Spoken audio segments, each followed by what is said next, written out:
Entre 8 y 18 euros es la cantidad que tendrán que pagar los pensionistas por sus medicamentos también en Asturias.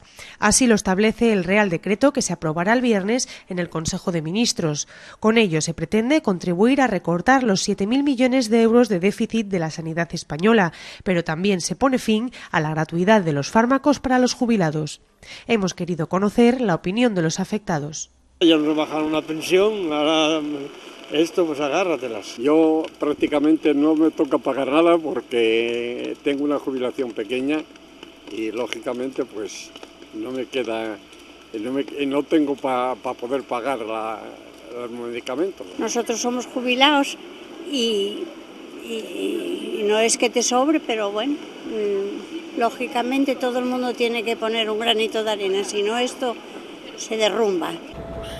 Queda más remedio que pagarlo.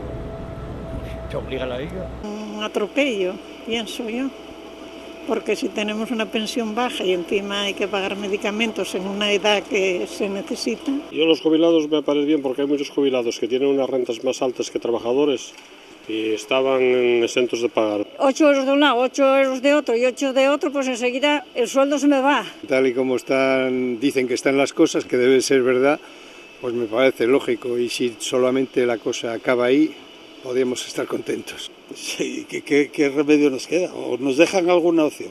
Mal, lo que pasa es que habrá que aguantar, porque con todo lo que dejaron los otros, pues no hay más remedio que apechugar.